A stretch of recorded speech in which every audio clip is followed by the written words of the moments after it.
When you are filtering yourself, when you are making yourself small, you are simply stopping the spread of your potential and your impact of everyone around you.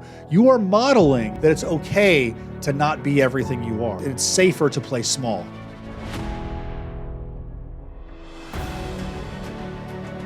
Hey, I'm Jason Dries, and today I want to talk about stop making yourself small. I can't tell you how much of my life I believed I was too much. I was too much for other people. I was too loud. I talked too much. I was too much for my ex-wife. Had to make myself small. Can any of you relate to that? Have you ever been told that you're too much? Have you been told that your masculinity is dangerous or toxic, which is the most ridiculous thing in the world? There's no such thing as toxic masculinity. There's such a thing as toxic people, right? Masculinity is an energy, and it's the core that us men operate from.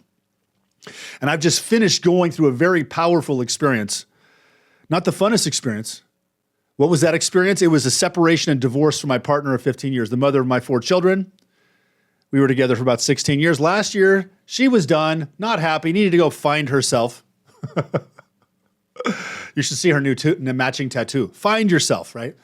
But anyway, it was a challenging process for me. I thought my world was being ripped apart. I thought I was losing my family. My business was challenged at the same time. I thought my whole world was falling apart.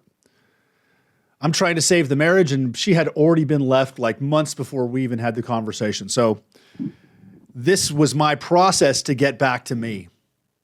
And this video today is an invitation for you to get back to you, whether you're recovering from divorce, you're happily married, you're moving to the other side, you're rising for collapse. If you haven't been yourself, this is for you. The thing I've come to realize is that I am a very powerful human being. I've been a professional coach for 12 years. I change people's lives, their belief structures, simply by talking to them. I help people make more money. I published a book called Do the Impossible. I've got a podcast with hundreds of episodes. I've been doing this for a long time, making a lot of impact. And one of the things I've heard a lot is that you're too much. Have you ever heard that? Have you ever heard that you're too much? Man, I can't tell you the amount of times I've heard I'm too much. This is actually the first time. The first time I realized that I was too much for other people was when I was in 8th grade. End of the year, 8th grade. We're signing yearbooks, about to go to high school at the end of the summer. And I'm sitting here reading my yearbook when I get home, and I find that the majority of the people wrote in my yearbook that you're strange, you're weird, and of course, the 8th grade, have a cool summer. And I was like, wait a second. It was one of the times that year where I felt that I was truly, authentically myself. And when I saw the negative feedback I was getting from everyone around me, it really taught me that it was not safe to be myself. It was not safe to be who I am, because if I am who I am, I'm not going to get people to like me. And at that age, I was still building my own self-confidence, my own sense of self. And of course, external input had a big impact on me. And I started hiding myself.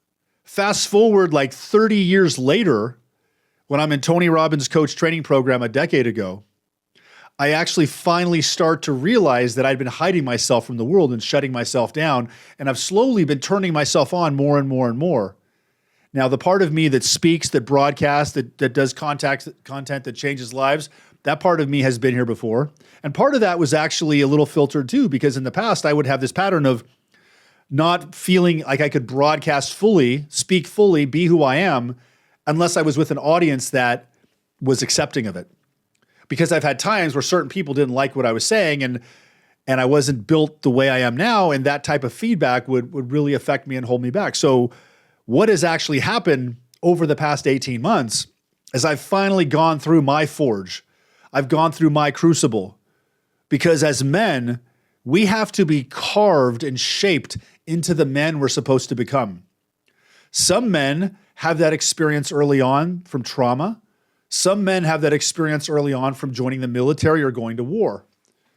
Do you ever have a friend who went to military or war and they come back with this confidence that you just don't have? That's because they've been through the forge, through the fire. The crucible I went through was the divorce, because the thing that turns men into men is when we get torn down, when we get ripped apart, when we get ripped down to nothing.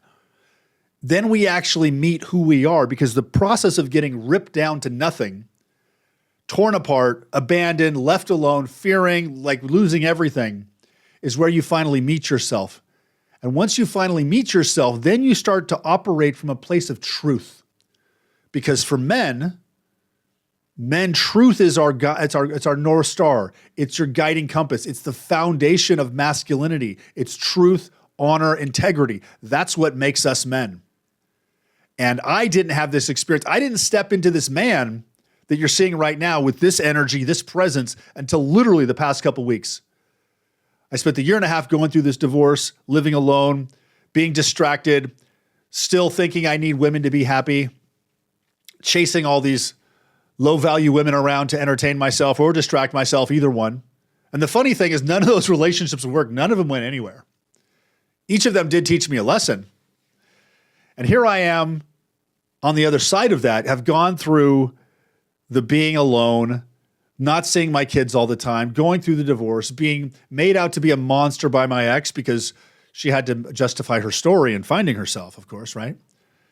And at this point, I'm actually very grateful we got divorced, because I realized how unhappy I was. And over the past couple of weeks, I kind of went through this deep, transformative identity death. And it kind of helped me see the light of who I really am, the man that I am, the masculine energy I want to walk in, and just how I should be living my life. And the interesting thing happened is I started to see clearly how much I had been muting and stunting and like hiding myself, because I had this fear of being seen. And I think a lot of people have a fear of being seen. So it's normal to have a fear of being seen. But if we actually look at the fear of being seen, what it's actually doing is preventing me from taking bolder, more bold action. Like, for example, when I had a fear of being seen, I would take less action. I take less action, I would reach less people. I would have less people come into my business. It would be less clients. Now, that's less money, yes. But what that also means is my business, I help people one-on-one. I help them grow into a better version of themselves. I help coach them in business, their personal life. So clients that work with me, I'm basically helping them make their life better. So if I'm hiding behind a fear of being seen, what that actually means is there's people out there that are not being helped because I'm too afraid to walk my path. Does that resonate with you at all? Now, you may not be in a career right now where you directly positively impact people's lives through the work you do.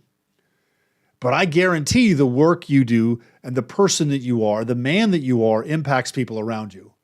Could be people in your neighborhood, could be people in your community, people at your church, your family members, your children.